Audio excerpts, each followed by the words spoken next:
and I am the founder and executive director of the Clark Hulings Fund for Visual Artists, and also the Clark Hulings Estate. I'm the director of that. Clark Hulings was my father.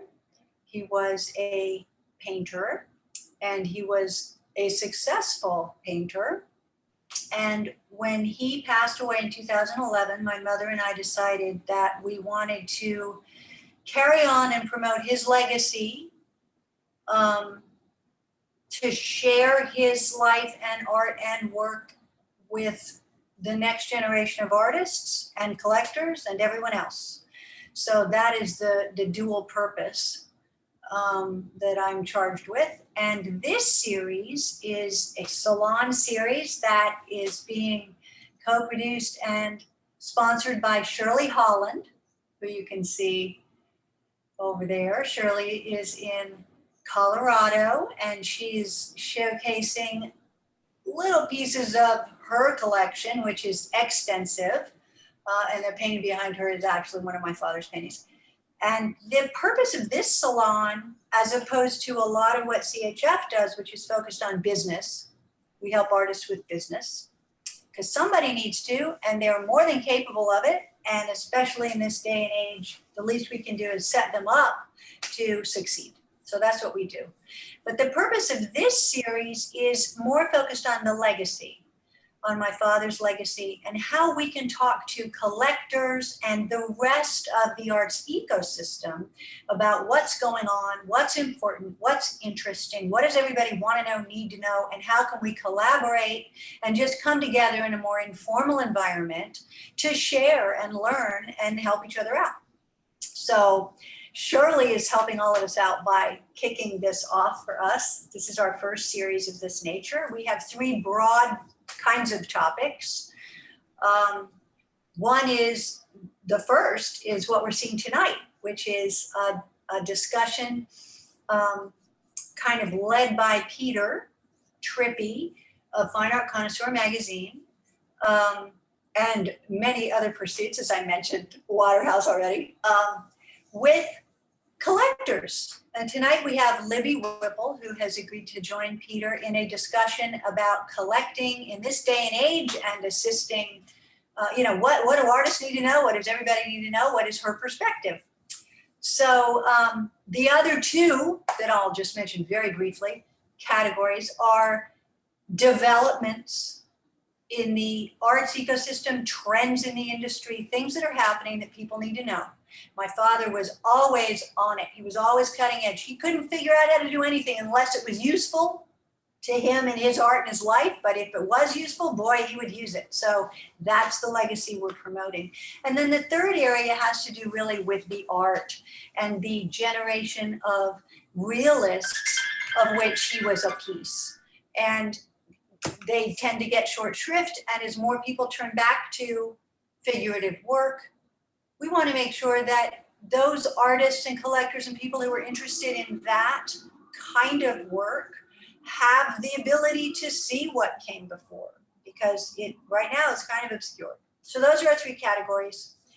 I've already talked for too long because I know everybody wants to hear what Peter and Libby have to say. So without further ado, let me turn it over to Peter Trippi and just say thank you both. And thank you, Shirley. And I'm really excited to now be a fly in the wall and hear what y'all have to say. Thank you very much. Hats off to Shirley, to Elizabeth, to Penelope, and to all of you for being with us today. It's exciting to launch this program, and with no less a friend and colleague and fellow traveler, Libby Whipple of Indiana. Libby, thank you for being here. It's great to see you again. I wish we could be together in person, but this will have to suffice. I'm going to just say a few words about Libby, if I may, to give you some context. Essentially, Libby and I met in 2010 when we were traveling together in the Baltic region. Libby is a regular traveler with her husband, Dan, who's not able to be with us tonight, but we'll hear a bit about him. We were going through the Baltic, especially to St. Petersburg in Russia. Libby had brought her incredibly talented artist daughter, Katie, with her, and it was just love at first sight. I just think the Whipples are marvelous people, And we've kept in touch all these years through travel programs, through direct contact in New York and Indiana and elsewhere for that matter. So it's a real treat to be able to share our always delightful conversations with you. And we do encourage questions toward the end. They can be filed on the chat. And I know that Elizabeth and Penelope will be looking in on them as we go through our time together. I also should point out that this particular journey of discussing what collectors need to know, what artists should keep in mind, is very much triggered by this magazine, Fine Art Connoisseur. I'm going to make sure that it's in the center of my screen. This is the March-April issue of the magazine I edit, and inside is a spread about Libby and Dan Whipple. And they were kind enough to take my questions, and we processed together an article. I'm moving it around here. You can see there's a landscape and a nude, and also a headshot of Dan and Libby. This issue is still available, but we're going to cover a lot of that ground tonight. So no need to get the back issue if you don't want to. Libby, thank you again for putting time into our questions and answers back in the winter before the magazine came out. And this is fun because we get to kind of expand upon those ideas together now. You're welcome. Thank you for having me. And I have to say, I was not familiar with this Clark Hulings fund before I was asked about this. I was very familiar with him as an artist. As I said to Elizabeth a little earlier, I will show you all. I have had this book for a very long time with my sticky notes of favorite Clark Hulings paintings and what I like about them. So I thought how funny that I would be asked to be part of this, but I really want to commend you on the mission of the fund to help artists be business people, because I think that is two different sides of the brain. The creative side and the more organized business side. So if you can help artists develop that business side and promote their art, I think that's wonderful. So good job on that mission. And thank you for including me in this conversation. Excellent. Well, I think we are all kindred spirits, and that is something that will continue well beyond today. I thought it might be helpful to the audience just to back up a little and ask Libby a few questions about how she came to enjoy art as she does. I should point out that Libby is not just a fine collector, she's also a very fine artist. And that's something that we will touch upon as we go through the conversation. Libby, the idea of when did art matter to you? I remember something about law school and painting to relax, but maybe you can clarify that for us. You know, if I can go back a couple decades before that, maybe. Sure. Well, 1.5 decades. My first memory of loving art and loving museums happened because of the game Masterpiece. I don't know if any of you were of that age that knew that game Masterpiece that was put out by the Chicago Art Institute. We had that, and you know, that's the biggest city. Well, Indianapolis is a medium city, and then the next biggest city is Chicago, about 3.5 hours away. And we had the game Masterpiece, and my sister Sandy, who's 13 years older than I am, would play that game with me. And she said, if you can memorize all of these paintings and the artists who painted them, I will take you to the Chicago Art Institute and we will find them all in person. Wow. And I was about 9 or 10 years old, and she would quiz me on a regular basis on these and, you know, put the little cards of paintings in front of me. And she held true to her promise and took me to that museum. And it was magical to me as a 10-year-old to see these pieces. Even the Jackson Pollock, and I'm not a, you know, an abstract kind of art collector at all, but seeing that in person just made a huge impact on me. So yes, that's my first art memory, would be the game Masterpiece. And it's out of print. I wish you could still get it. I think all of the museums should make games like that, and so that people can have them in their home. But then my personal journey into painting happened in law school. I was in law school and I just felt extremely one-dimensional, and all I was doing was reading, and I'm a pretty slow reader. So it was like, oh my gosh, that's all I do. And I asked my parents for a watercolor set for my birthday. And yeah, that started my love of art. That would do it. Absolutely. It seems to me that the idea of your having met Dan while you were exchange students in Austria Mhm. is a very lovely episode in your lives for all sorts of reasons. You've had such a happy marriage since then, but also Austria, a country of great art. So when you were there, did you explore museums together or on your own? No. Okay. No, Okay. Yep. we were there to learn German. Right. So we lived with families in Austria, and we were in class every day learning I see. German. But we did go back there on our honeymoon, and we did go to museums There. In Vienna, because by then I had started painting. I had not started painting when he and I met. We were 20 when we met. Right. Yeah. Got it. That makes sense. So now if you could guide us through then the idea of course, having a family together, you are a painter yourself more energetically than perhaps you were in law school. In terms of how you've learned, is that about workshops primarily in your case? Were you enrolled in an art school for a time? No. Okay. No, Yep. I've never gone to art school. I have done a few workshops. Yep. But I'd say the first major trip that I made that I would say colored everything after that was a friend, an artist friend in Indiana named Ron Mack, told me he had just been to see the artist Richard Schmid do a demonstration. And he said, it actually was kind of depressing because he's so good. You know, he just does it so perfectly that it was kind of depressing thinking, oh, I could never be that good. But he told me about Richard Schmid, which made me buy Alla Prima in about 1999, 2000.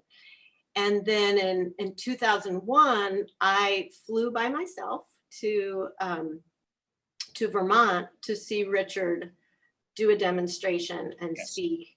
It was actually the day I got back was September 10th, because the next one was 9/11. Yes.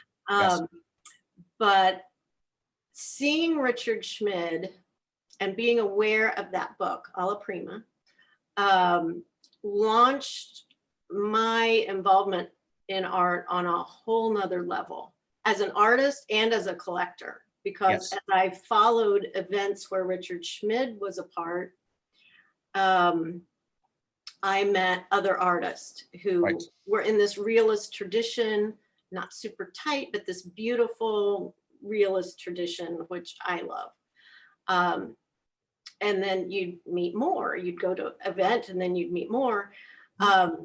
So I began collecting things from those people who I would meet at these events, and I would learn more about painting for myself. So it was a two-pronged learning experience to learn how to be a better painter and to be a better collector. Well, that's a very special way into collecting, in my view. Now, I know that in the article, you talk about a transformative experience in 2003 when you were skiing in Colorado, and you and Dan went to a gallery. You wanted some time away from the kids.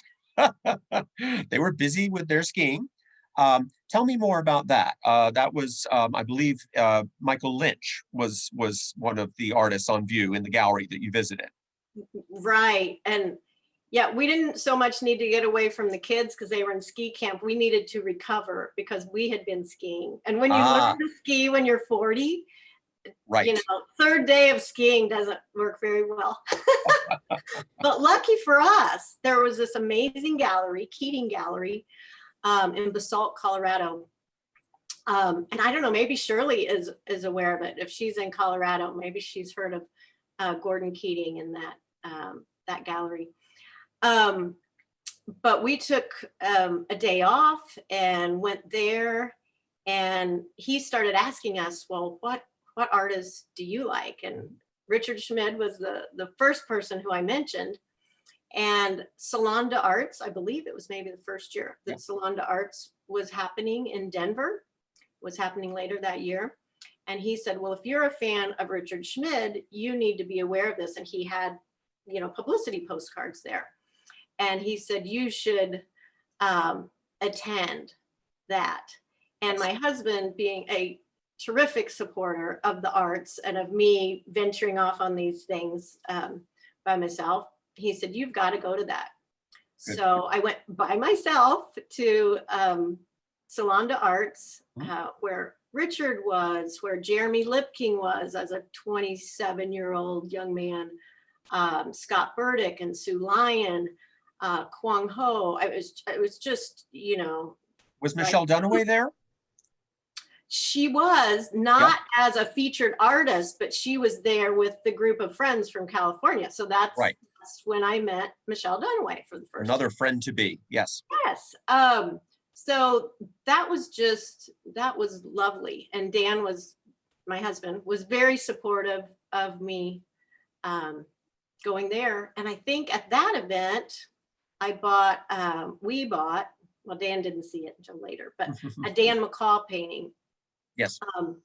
And after I got the go ahead to buy that, my husband later said, now, what was this that you bought? And I said, well, it's a woman sitting at a table. It's kind of backlit. And he's like, a woman? It's a person? You bought a painting of a person?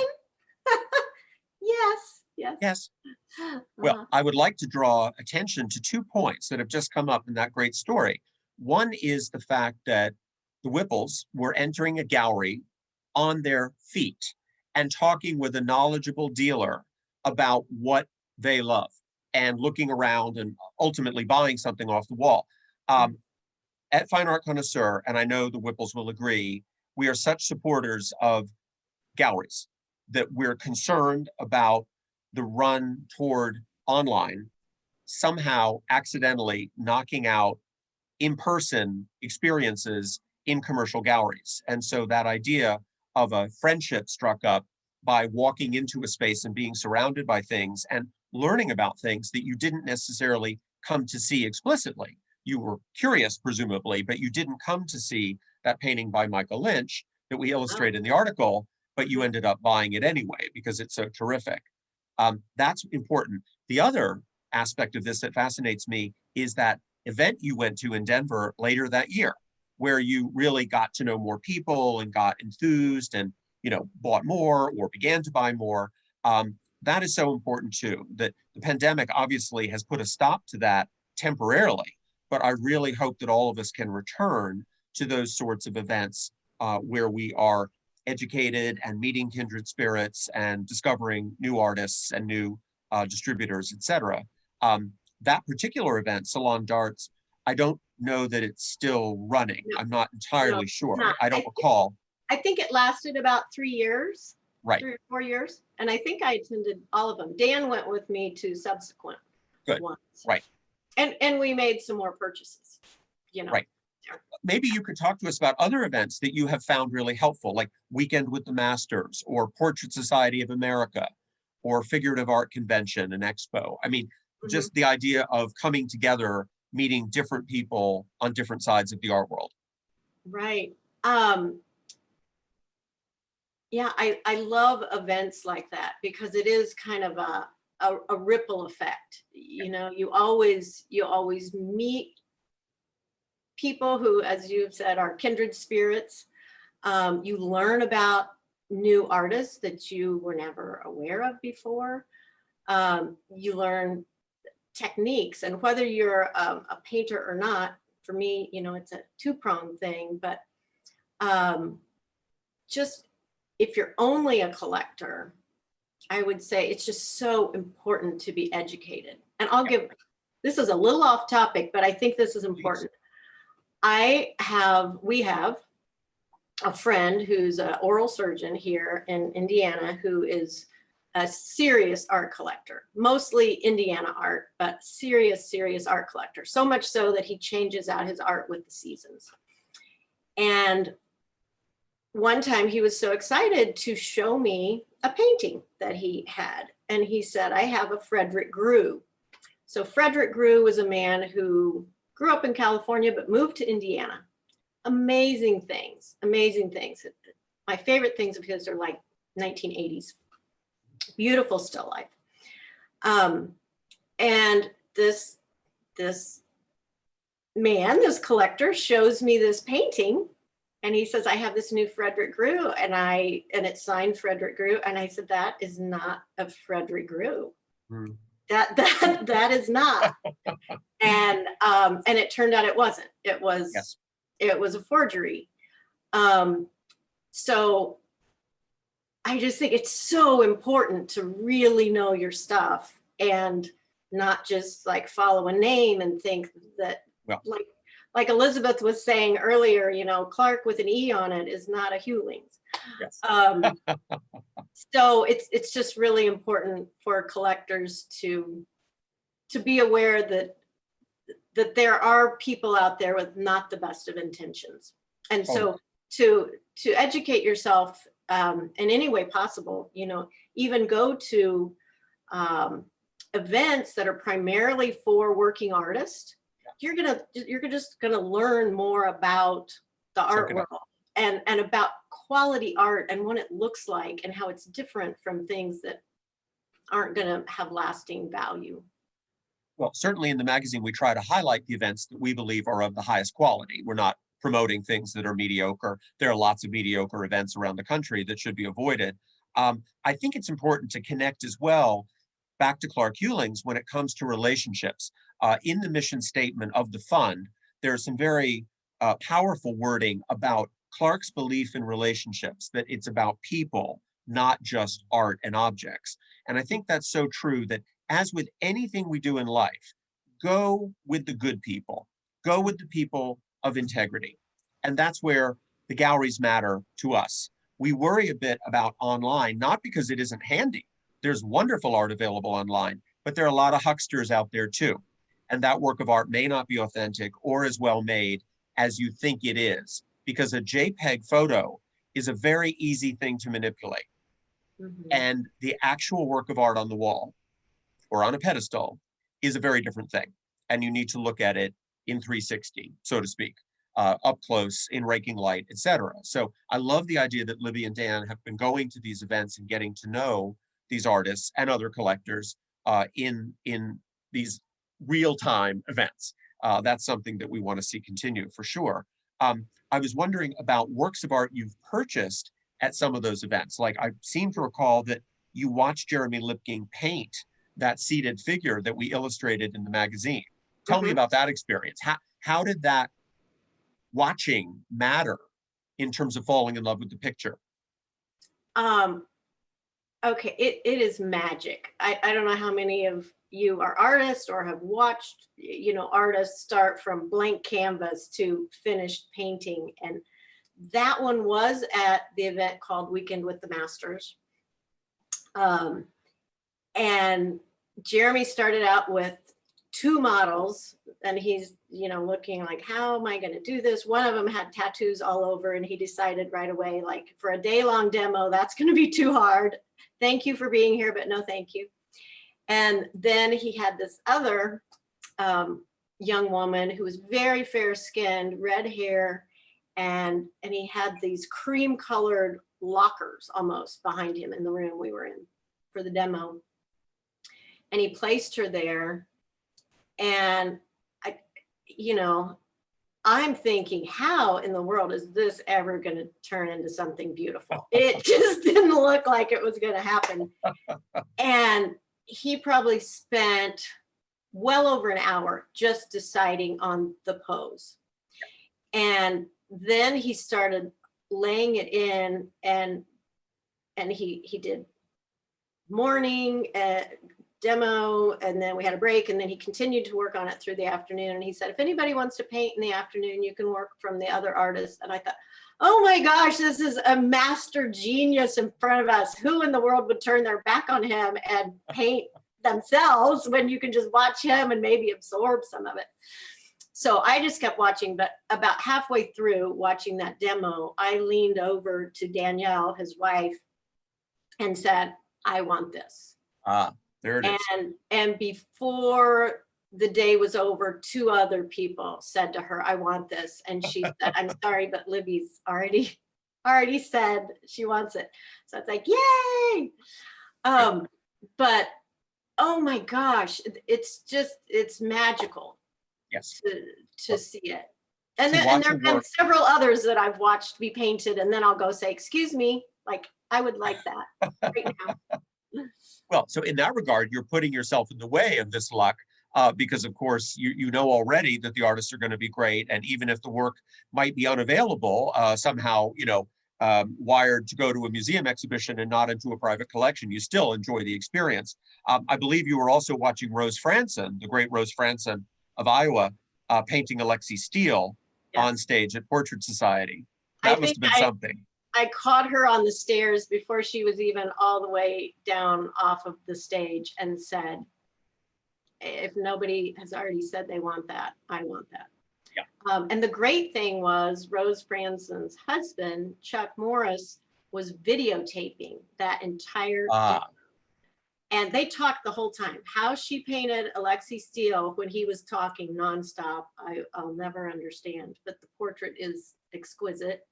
And I have a video of the entire demo with the two of them talking art and philosophy the whole time. So it's, that's I mean, that's a meeting of the minds as well. It isn't just two great talents. It's also highly intelligent, eloquent people.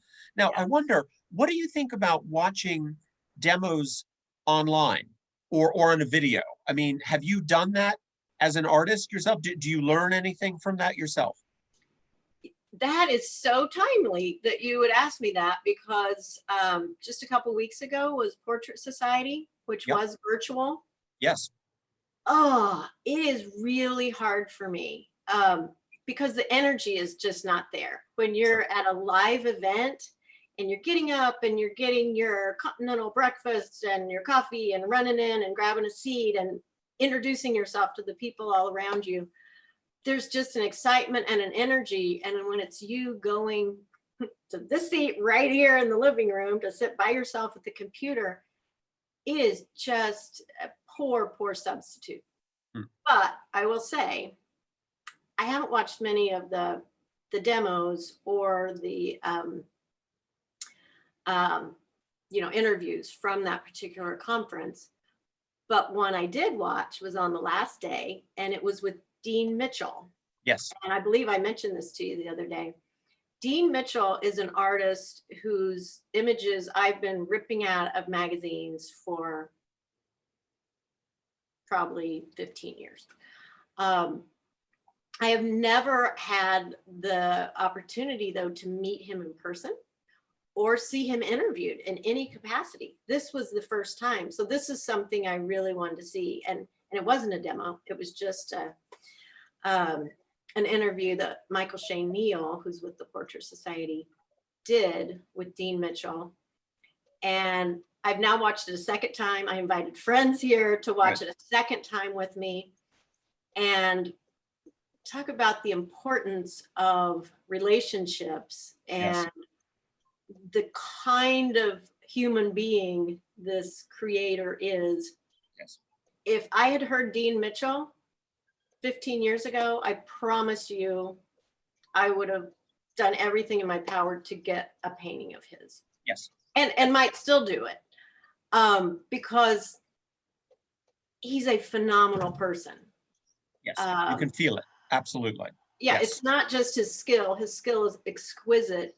Sure. But at the end of the interview, Michael Shane Neal asked him how he'd like to be remembered. And he said, as a humanitarian. Yeah. Yeah.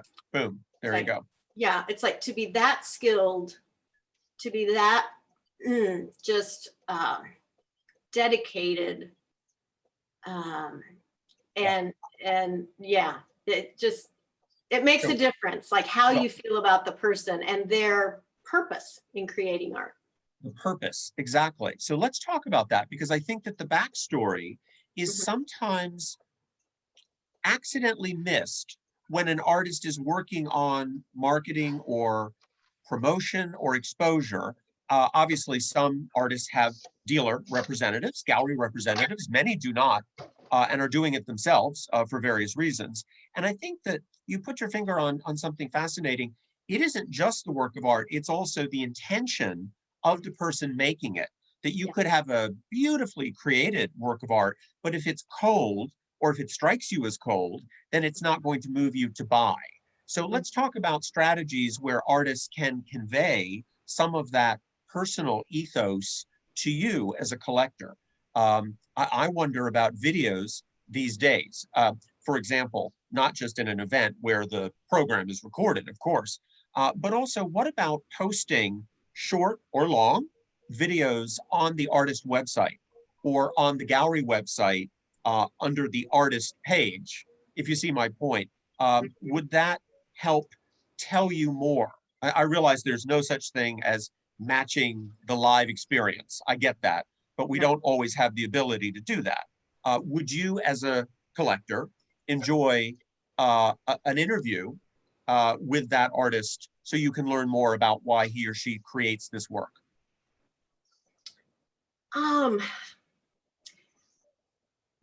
Yes, but I'm just thinking of some artists who I have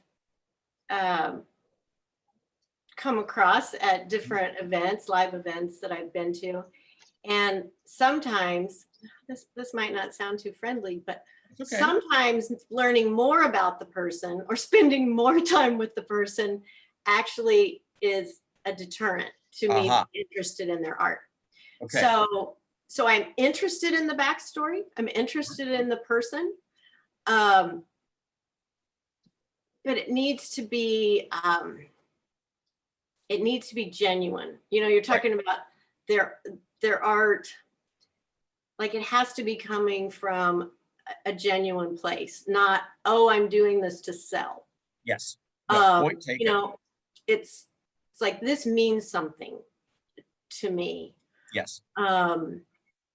And for some reason that makes me think of commissions, and I've never commissioned a painting because I prefer to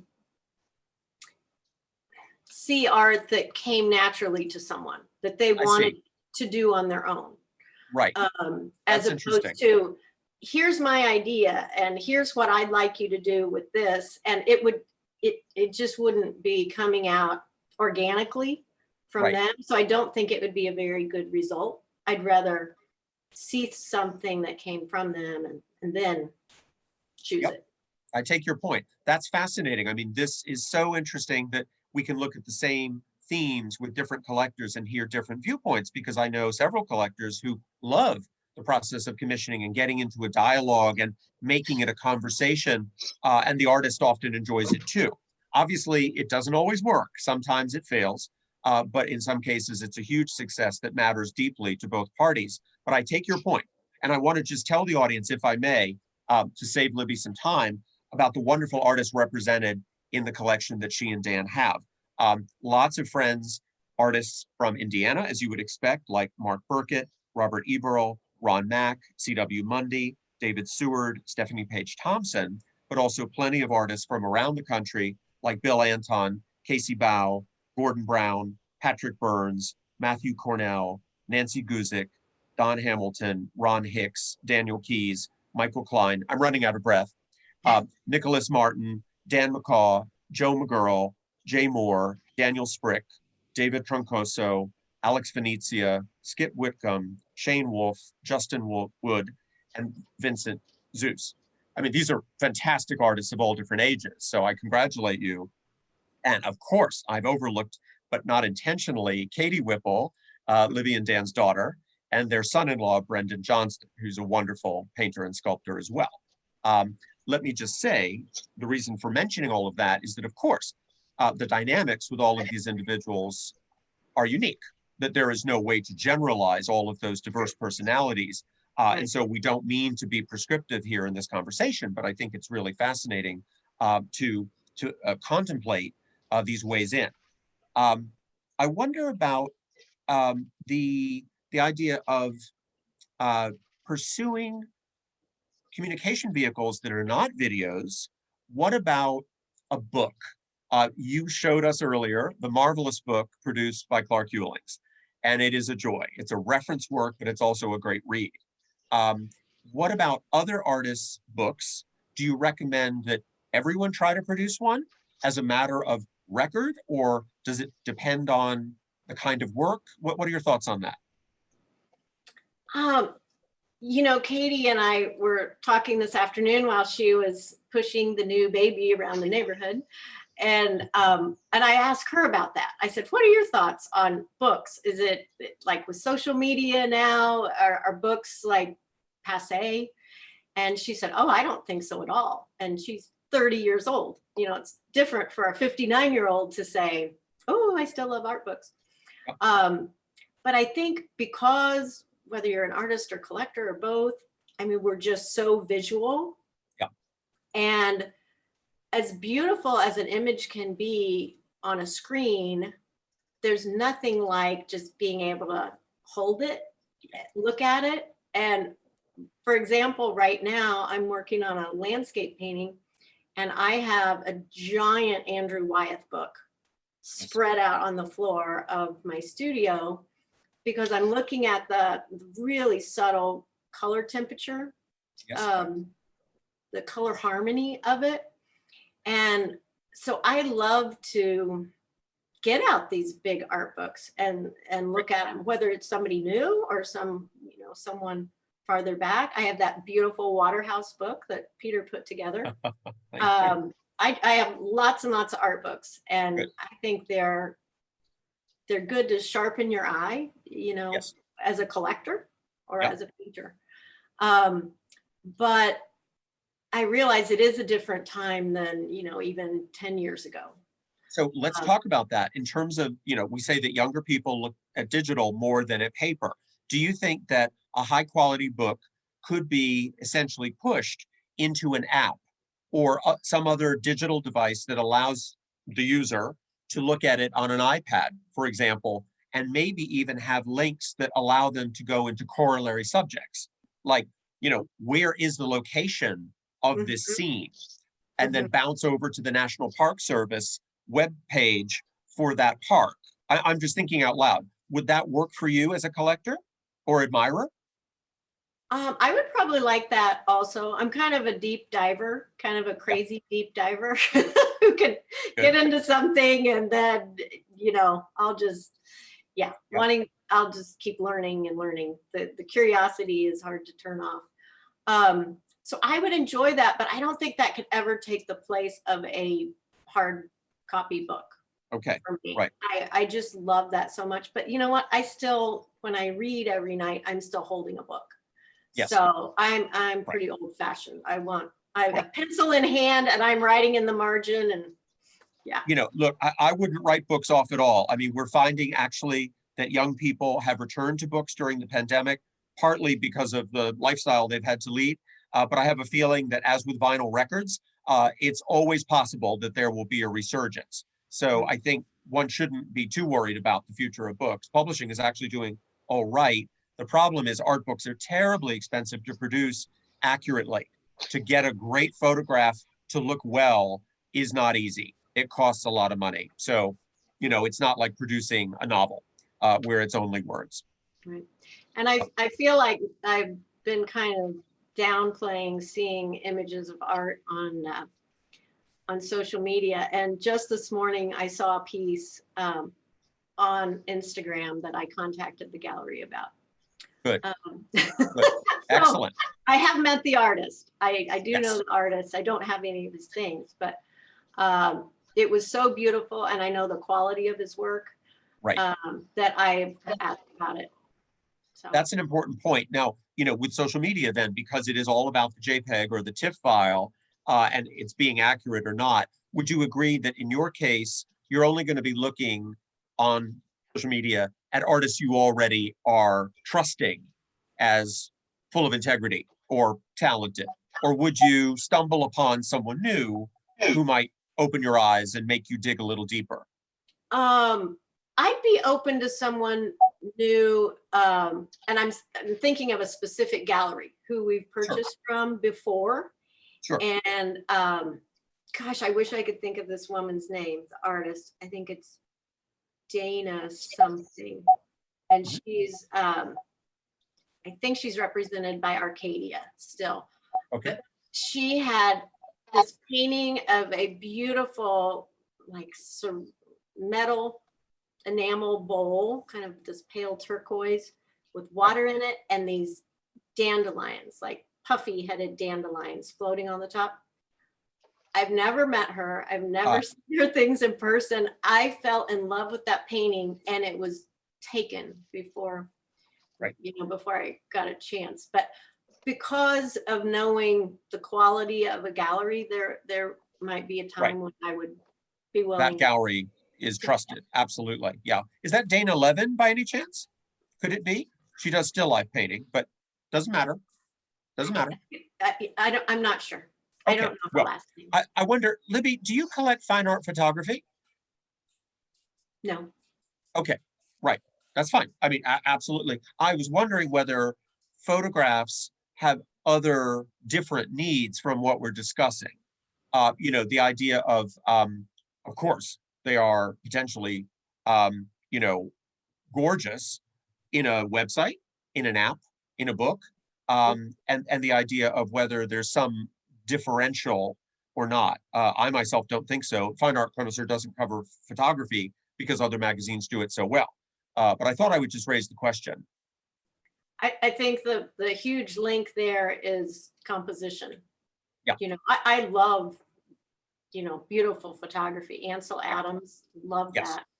that. Sure. We've just never collected it, but the same things that attract me like immediately to a painting are going to attract me to a photograph. It's going to be that composition. Makes sense. Now, I wonder about museums. Let's talk about how you experience museums. I've traveled with you to museums, so I know that you look closely, but what would you like to tell a museum director today about contemporary realism, about the art of Clark Hulings, or the art of Katie Whipple, or of any of the artists you've mentioned, like Dean Mitchell? Why are we not seeing more of their art in contemporary art museums today?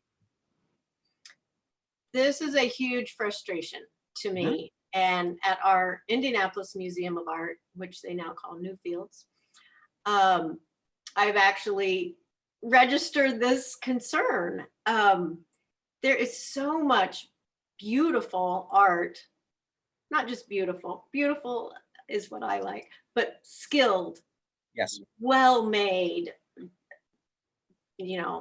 craft, high craft. So much being created now, and you don't see it in the museums around the world. I know the Denver Art Museum used to have a big area that was all dedicated to contemporary artists, meaning living artists, not contemporary as in abstract. And I just thought it was fabulous. It was fantastic. So well done. And I told our local Indianapolis museum, like, look what they're doing out there. We need to be doing this, and supporting, the working artist now, instead of just, supporting the secondary market of, deceased artists, or like, we've had some crazy exhibits at the Indianapolis Museum. Like, you walk in and all these moving umbrellas are, moving in and out, or they're just milk jugs hanging from the ceiling. Yeah. And not doing it for you. It doesn't do it for me. Might do it for some people, but we're all different, and it doesn't do it for me. Okay. Yeah. Well, I think, you've put your finger on something important, and that is that there seems to be a disconnect. Now, of course, there are many museums in the country doing great work. I know we have Seth Hopkins here from the Booth Museum in Georgia. We love what the Booth does. And I should point out that I find myself that very often museums of Western art are very much in the swim when it comes to contemporary realism, based on the kind of work they collect and acquire and exhibit and so on. But, not always. I mean, certainly there are cutting edge installations in such museums too. I just feel that this gap is frustrating. And I'm coming to the notion of how we inspire future collectors and also, by the way, emerging artists to make work that we admire, not art that we want to own necessarily, because we can't own everything. But if you don't see it in a prestigious setting like a museum, you don't know that it exists, or you don't respect it fully. It is not fully present to you as an observer. And that is a concern, I think, for our field, that we want to let people know in the most neutral, non-salesmanship kind of way that this work is being made all around them. Every large town and city in America has an atelier, or another great school like Scottsdale, which is not officially an atelier, but does great teaching. And why don't we see more of the products in the museums, as well as in, of course, the commercial galleries that we all know and admire? Tell me about specific visits you've had where you and or Dan just fell in love with contemporary realist work that was on view. Not historical, because I know you could tell me about the Hermitage and the Louvre and so on, but is there a particular place beyond Denver Art Museum that you really got excited? You thought, oh, I've learned something here. Maybe a museum exhibition of Richard Schmid, or I don't know what it might be. The Butler Institute in Ohio. We did attend the Schmid retrospective that was at the Butler Institute in Youngstown. Gosh, that would have been about 16 years ago, I think. Yeah, that was lovely. Sure. Salmagundi Club in New York City has beautiful things. I don't know if it's necessarily considered a museum. Well, it functions somewhat like one, but yeah. But you know, it has shows of living artists, contemporary realism.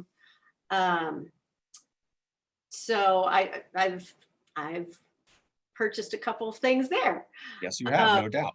Right. But it's rare. I'm trying to think of examples of a show at a museum. Well, Salon d'Arts, I think, was held at the Colorado History Museum, which was near the Fine Art Museum. But as far as museum exhibitions with things for sale by living artists, that's a rare combination. Well, maybe you and I could, we could plug a museum that's opening this autumn in Massachusetts. The New Salem Museum will open in Massachusetts. It's in the town of New Salem, and it is basically the brainchild of a very wonderful couple who've collected fine contemporary realist art for many years, and that will be featured in an article in Fine Art Connoisseur this autumn. So I know that Libby and I will both be going at some point this calendar year, I hope, to see it, and we'll certainly spread the word through Elizabeth Hulings and the circle of friends that the fund has created, because it is very much going to be a museum for us. I feel that idea of looking at things on the wall without feeling the need to buy, because they're not for sale, they are in a museum setting, is very important to a lot of the public. They don't want to be worried that they're going to look foolish if they ask the price and they find out it's way beyond their budget. In a museum, you don't often have that pressure, and you can just chill out and let it roll over you. And I think that's something we all would like to see happen more for all sorts of reasons. I'm very excited about that museum. Just the building itself looks so beautiful. The setting, I love their mission to highlight work of living artists, and to provide a place of education for working artists to go there and study these contemporary masters, these modern masters. I just love, the whole notion behind it. And I really like a lot of the artists who they collect. So I can't wait to see those pieces in person. I've never met that couple. I have met Michael Klein, who's going to be the director of the museum. We have one of his pieces. Actually, two of his pieces. I have a demo he did of his wife. Good. Wonderful. I think at Face. Yeah, that was at Face. Yes. Yeah, so I'm very excited for the New Salem Museum to open, because I feel like we're on the same wavelength of what we enjoy. And I should point out, the couple are called Vincent and Laura Barletta. I don't mean to be coy about their names. It's not a secret. So that's great. I mean, that's something to look forward to. One final question before we begin accepting questions from the audience. What advice might you give to a working artist, such as your daughter, such as yourself? Just step back for a minute. In terms of communications, how can they get the word out about their work? If you could come up with a list of 3 or 4 tasks, like I'll give you an example. Get on Instagram. I heard you talking about Instagram earlier as being effective. That's great. What about submitting works of art to specific exhibitions like Art Renewal Center? I'm just throwing a few at you here just to get your creative juices flowing. What do you think? How can we help ourselves? Yes, I'd say enter shows, enter Yep. competitions. Don't be afraid, to enter competitions and be out there with the best. And I think that, makes you up your game. Yep. The Instagram thing, I'm reminded of Stephanie Paige Thompson, who now I think she's 23 still, an Indiana girl who just got married and moved to Boston. She is a natural and a master at doing these little short movies on Instagram, where you just feel like you get to know her and her subject matter. And it's just very genuine. But Right. that's a skill. That's something you can't fake, So yeah. so that's 2, but you kind of led me to both of those. It's not a test, not a test at all. I just think that we're always curious. Yeah. The biggest thing though, bottom line, no amount of marketing, no amount of entering shows, no amount of gallery representation is going to make up for just skill. Yeah. So it has to start there. So that just means a lot of lonely hours in your studio. There's that. It's hard work. You got to put it in. But would you agree, though, Libby, that one thing we're missing in this country is a way for collectors of contemporary realist art to be aware of each other? That, you were so kind to be profiled, you and Dan, in the magazine. We've now published 85 of these profiles over the last 7 years, naming the individuals who collect and talking about the artists that they love. Yet it's so hard for people to see each other in their own communities. I mean, that because there's no museum to gather at and look at the art together and loan to, I wonder, how do people role model for each other? So let's just talk just for a minute. One final point about Indiana is there a community of people that you bump into at a gallery show or an event like a fundraising auction for art, where you can sort of end up, inviting each other to your homes or planning some sort of Zoom call, where you can look around on your iPad. I'm just making that up. Yeah. I think that kind of connectivity is so valuable. And of course, the fund is doing it here tonight. Yeah. Well, we have a show coming up in a couple of weeks in Brown County in Indiana. That's kind of an old artist colony. Yes. So I'm really looking forward to that because last year we were not able to have a reception in person. Right. And those receptions are times where artists and collectors are all, mingling together. Yes. So, because the collectors want to be there on the first day the pieces are available. Right. So they turn out and they enjoy meeting the artist.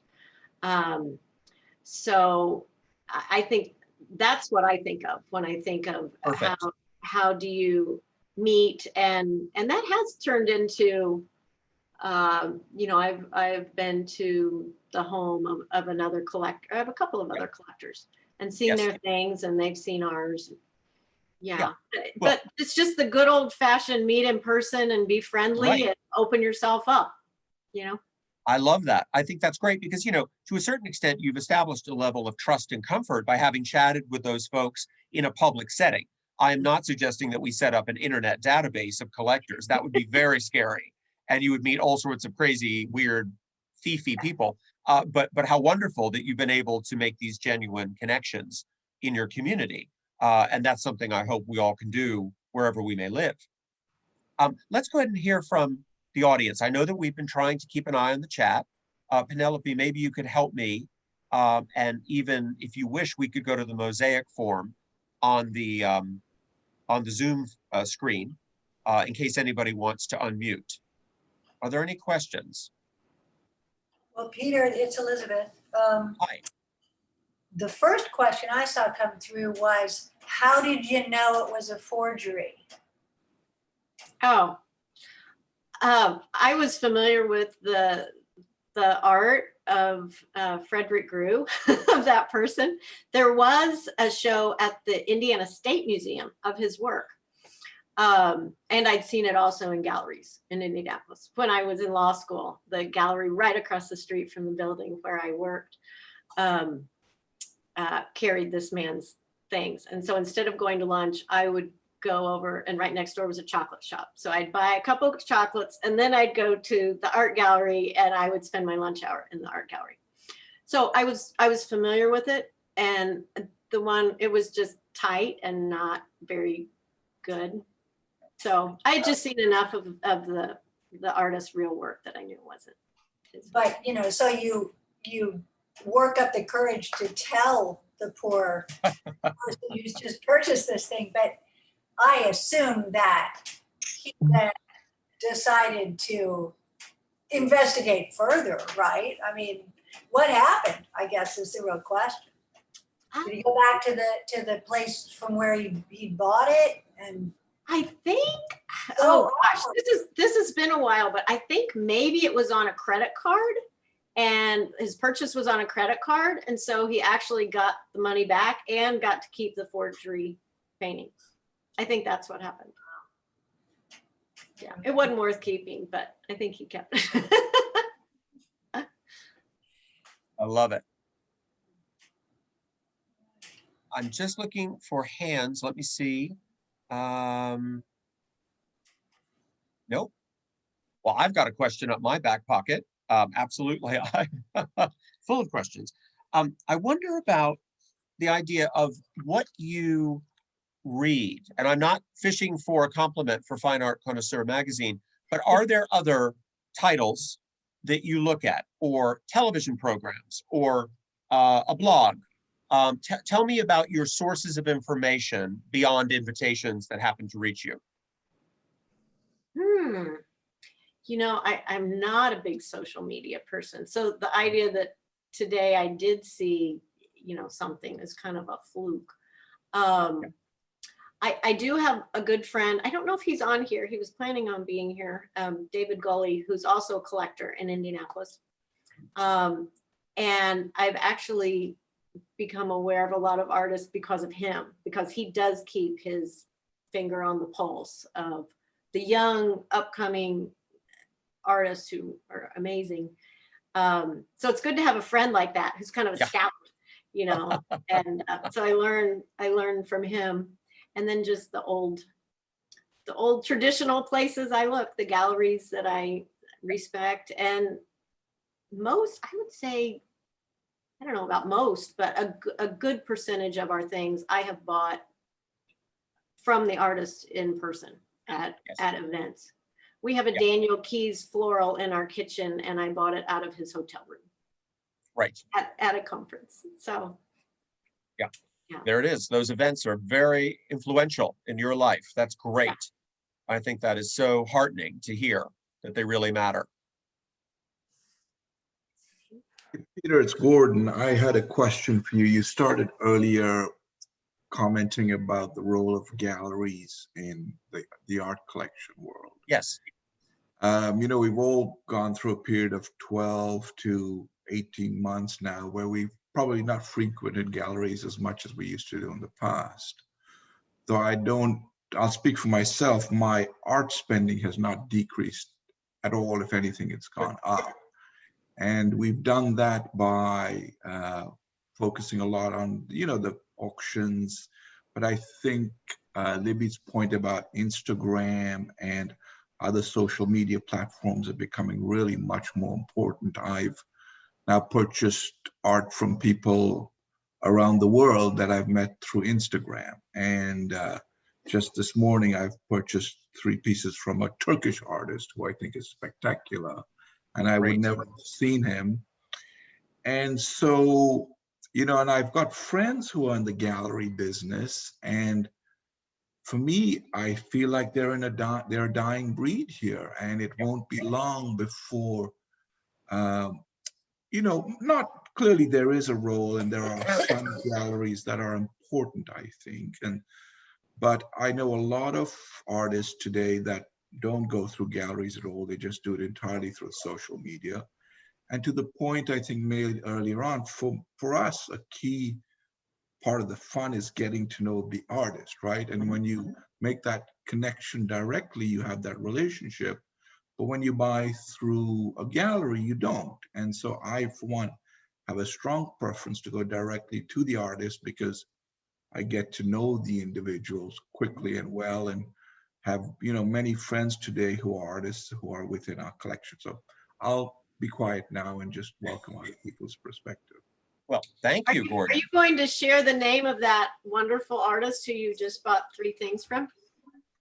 Yes, I will share that with you. He's on Instagram. Good. And I will highly recommend him. But you're going to see my taste here in a moment. But his name he's Turkish. So it's Bulent. So Bulent is his first name. His surname is Bulduk. Bulduk. Bulldog. Bulldog. Yeah. Good. Well, thank Excellent. you for Thank you for the sharing. tip. See, Absolutely. This And is, I should this point is out, what I do at events. I go around and say, who do you like and what are you collecting? Right. And I learn that way. So thank you, Gordon, for yeah, sharing. well, and I should point out that Gordon and his wife, Jill DeTemple, were also profiled in the magazine, the same one as Libby and Dan. So we are glad that Gordon has joined us. So he knows what he's talking about, to be sure, as I'm sure all of you do in different ways. There was a really interesting observation just now on chat from Mitchell. Another route to meeting new artists is through the medium in which they work. For example, I review the annual exhibition of the British Association of Wood Engravers. Absolutely. So true that if that's a passion, then to focus in on that and find out who's doing the very best work.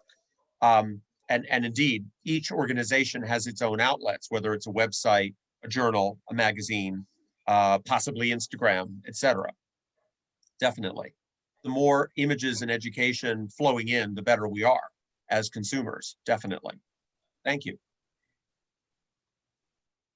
I thought Gordon's point was deeply interesting about the comfort level that he feels with dealing directly with the artists. And I think all of us would admit that it's a lot of work for the artist to manage that stream of conversations. On the other hand, the reward is they don't have to share 50% of the take.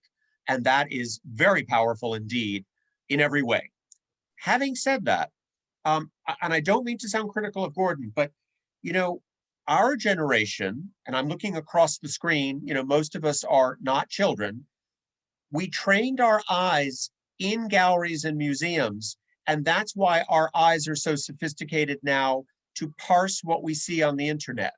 I'm not convinced that a 20-year-old knows the difference between a jumped up JPEG and a really great work of art. And I wonder about the education of the eye and whether that can be conveyed through the internet or not. And it's an open question. I'm not suggesting that young people are dumb. I would argue they are the most visually sophisticated people who ever walked the face of the earth. But that doesn't mean that they won't make mistakes. Mistakes are part of life. But there is some comfort in going into a gallery or other selling environment, such as Libby was describing, like an event, an auction, a benefit, a festival, a teaching conference, and knowing that everyone there has been vetted. So it's a wild world we live in now. And we have to kind of weigh all of these factors. Libby, any thoughts on any of that?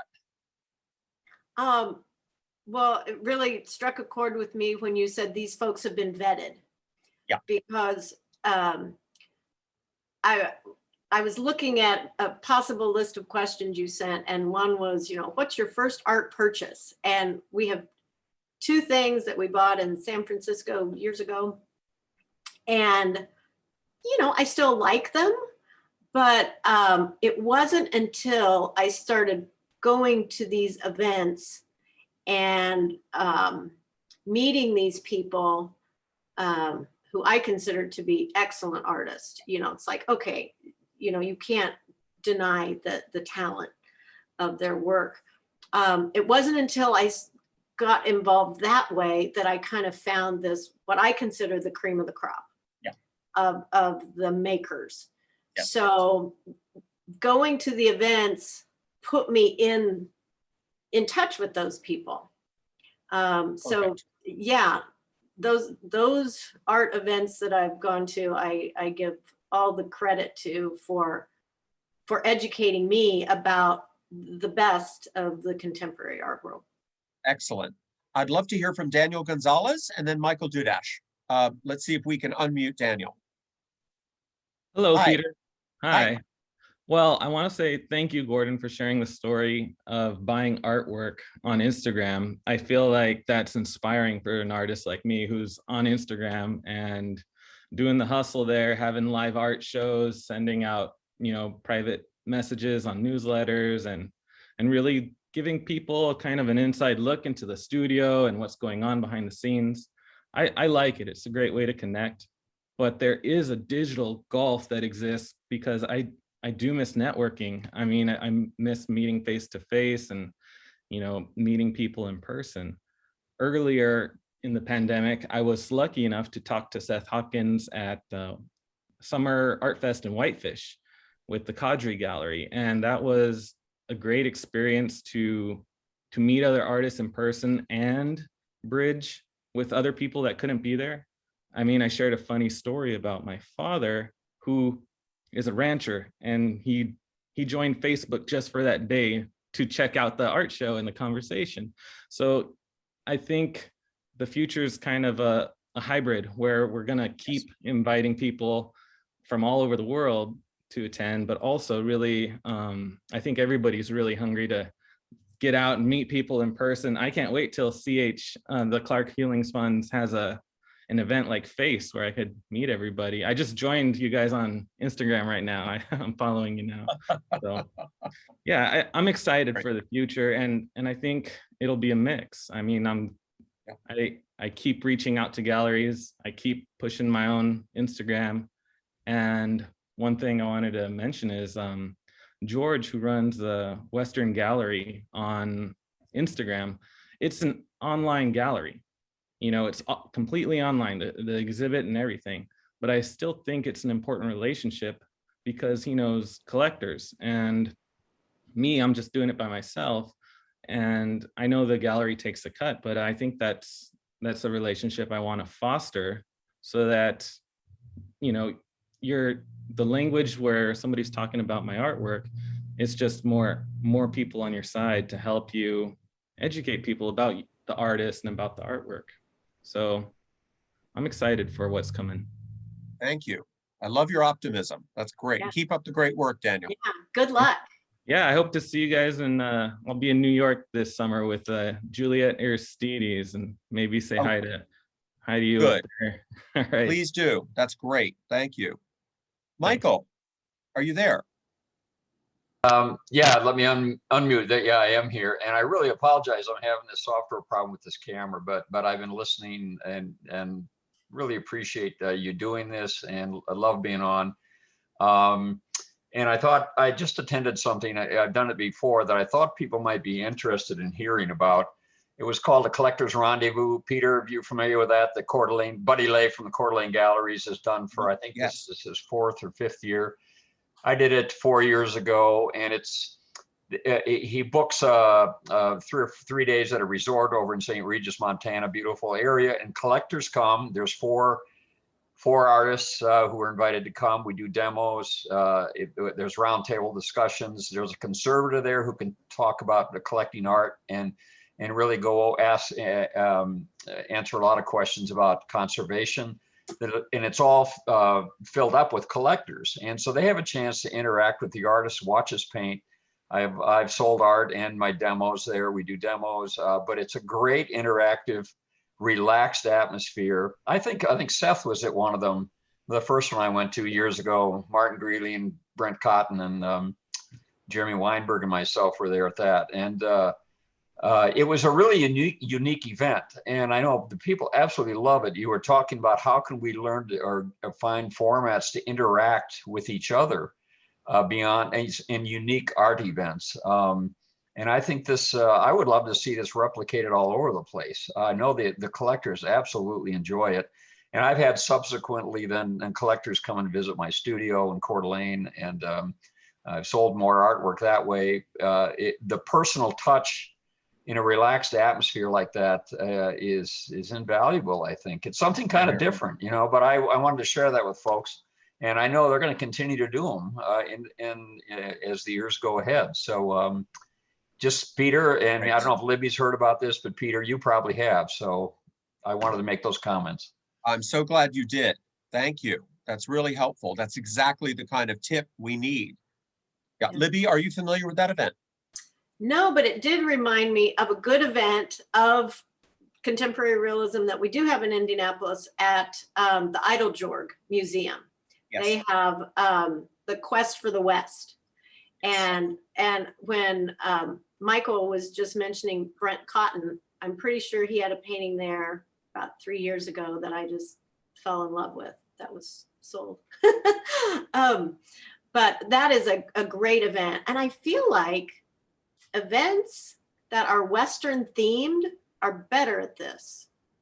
Yes, they are. Non-Western themed art for some reason. I don't know what it is, but yeah, they do a good job. Totally agree with that. Absolutely. It's really impressive how that works. Mitchell had another comment. Well, if I could say something, Peter, real quick about that. Sure. Okay. Yeah. Hey, Libby, I hope to see you there at the Quest. I've been in that show for a lot of years, but Wes Studi, the actor, will be at the Quest for the West for 2 days this year. With the great American Indian actor. They're bringing him in to talk he's an amateur sculptor, and I'm putting a plug in for that. But I think you're right about the Western art market. I've been doing this. I've been an artist 45 years, but I've been in the Western art market for 18, 19 years now. And you're right about the networking of Western art shows and various events is incredible. It really is a fabulous thing to be a part of. So I give you a thumbs up on that. Yeah. Guys, I really appreciate these commercials because I started that show for the Eiteljorg 16 years ago. And it has grown nicely, and I like your wonderful comments in support of it. And that would be Quest for the West this September, as it has been for the last 15 Septembers. That's Steve Zimmerman, right? It sure is. It's a great nice show. surprise. Yeah, he's a champion for all things Hulings. Hi, Steve. I'm fortunate among this group to have known Clark personally. Yes. We have several of his paintings, as Elizabeth can testify to. A subject came up about reading material and so forth. Well, first off, I've been to about 50 or 60 museums in the country. I've been to at least 100 art shows at those and other venues before I started Quest. And the background then, as it is now, was mostly some of the top Western magazines, but also Fine Art, Connoisseur, Plein Air, I think a Forerunner. My Bible, though, is American Art Review, which is still and has been for 40 years my favorite art magazine because it's so scholarly that I can learn an awful lot by reading that one, as opposed to looking at pictures and advertisements in some of the other art magazines. Thank you. For I that. think that's great. Absolutely. Steve, good to see you. I should point out that Steve, his collection was featured in our first collector profile issue in 2015. So it's a real treat to have you here. Thank you. Well, Peter, it's good to see you. We had a couple of salon-like events, if you'll remember, in Denver and then again in Dallas Yes, 2 years back. Those were great fun. And it was indeed. one of those evenings where we could relate and connect with other, I like to call them connoisseurs, Yep. who have educated themselves about art. And maybe like me or not like me, I got my first taste when I was in New York, getting my license for the New York Stock Exchange in the late 60s. Mhm. And I tried to touch base and visit every museum, every gallery, all the auction houses. And it didn't take too long before I liked art more than my wallet could afford. So it took a few more years before the latter could catch up. But in the meantime, I made all these visitations, and I have my own Rolodex of about 500 artists that I sort of know personally. Wow. Unfortunately, or fortunately, Michael Dudash is one of them. Dean Mitchell is one of my better friends, and I agree with whoever brought his name up. He is a terrific guy and a hell of an artist. You're here. And if you Great. don't have any of his books, you should get them. They're all very, very good. Thank you. Peter Yes. Trippi, Yes. Shirley Holland here. I have a question.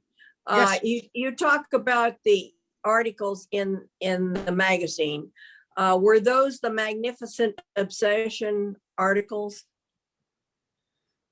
No, I don't know that phrase, magnificent obsession. I mean, I've heard it, but I haven't used it in my magazine. No, Okay. sorry. Oh, I was, okay. Thank you. Thank you. Mitchell. Thank you. I definitely believe in serendipity. And one of the ways I've also tried to find artists that I would not otherwise have found is through my alumni listings of my college, through which, incidentally, I found Clark Hulings. So that I credit with a lot, but I have found both contemporary artists and artists from the past, and many of them realists and many of them, like Clark Hulings, wonderful. So I am very grateful for that little avenue that I found. That's great. Yes. Thank you. Haverford College, and we're grateful that Mitchell found us, and he is now an advisor to us. And through Mitchell, we found Abigail, who is just starting with us now, and she's going to be editing this video as an intern for the summer. So you never know what direction these things are going to take. That's great. I saw a hand from Kirsten. Yes. Let's see if we can unmute you. There you go. Yes, I don't know if this is really a question. It's more a comment. And John is the artist in our partnership. I'm the promoter. We're in 4 different galleries now, and that's where we've gotten most of our success. And we have also done advertising with Fine Art Connoisseur, and which we think very highly of. One of the problems that we've run into is that the 4 galleries that we're in are all completely different from one another. The way they do business, the way they want to interact with us, the degree to which they want us to be a part of the gallery, the degree to which they have any interest at all in the fact that we advertised in Fine Art Connoisseur. In some cases, the reaction was, oh, wow, that's great. That really gives you some credibility. We can use that. In other cases, they couldn't have cared less. Mm. And so I'm just interested in, and I hear that from other artists too, that there is no consistency in the gallery industry at all that I can see. The one that's currently selling most of our work we've been with for several years and has yet to give us a contract. Mm. For instance, that as an example, Well, I absolutely hear you loud and clear. I think that it is certainly not a cookie cutter situation, that galleries are as individual as individuals are. And that is perhaps frustrating when you're trying to streamline and systematize your own practice. and I'm full of sympathy. I think we can agree that, no one has ever said tonight or any other time that all galleries are perfect. I think that they are an important part of the ecosystem, but they definitely have their challenges. And we're all kind of working our way through this. I don't know if there's any particular solution for the situation you describe, but I, so to speak, feel your pain.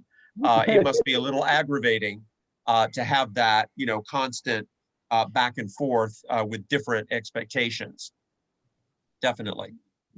And we love our galleries. We love our galleries, don't get us They're wrong. really It's great. just hard to know Yeah. It's how just to interesting. behave. Right. I didn't hear criticism. I didn't, you were not doing that. It was more about that idea of difference.